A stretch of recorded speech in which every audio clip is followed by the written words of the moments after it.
আজকে আমি রান্না করছি পটল দিয়ে পাবদা মাছ। তো আমি আপনাদেরকে দেখাচ্ছি কিভাবে পটল দিয়ে পাবদা মাছ খুব সুস্বাদুভাবে রান্না করতে পারেন, আর এটা অনেকটাই স্বাস্থ্যকর। এই পর্যায়ে আমি পাবদা মাছগুলো আগে ভেজে নিয়েছি, আর এখানে হচ্ছে আমি পটলগুলো ভেজে নিচ্ছি।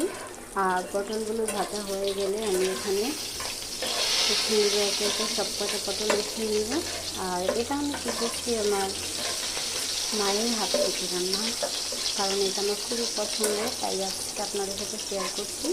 পটল আমার এমনিতেও ভালো লাগে, স্বাস্থ্যকর, আর পাবদা মাছটা আমার খুব পছন্দের, তাই আজকে পছন্দের একটি খাবার রান্না আপনাদেরকে দেখাচ্ছি।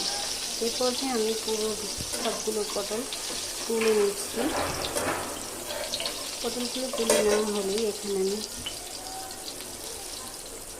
ভেজে নেব পেঁয়াজ।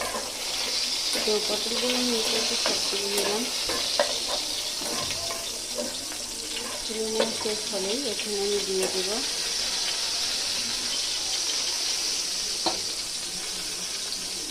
তো আমার পটলগুলো তুলে নেওয়া শেষ।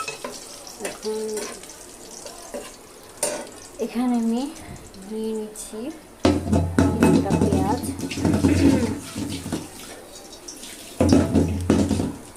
খুব বেশি নিচ্ছি না, অল্প পরিমাণে নিচ্ছি, কারণ এখানে আমার ছোটো রকম, আর যেহেতু অল্প পরিমাণ রান্না করছি তাই অল্প নিয়ে নিলাম। ধীরে ধীরে পেঁয়াজগুলো এখন পেঁয়াজগুলো লাল লাল করে ভাজা কিন্তু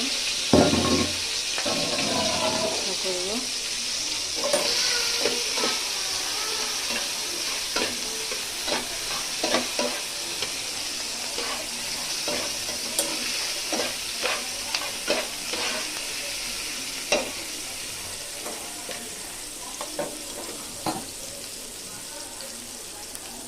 পেঁয়াজটা লাল লাল হওয়া পর্যন্ত নাড়াচাড়া করতে থাকবো।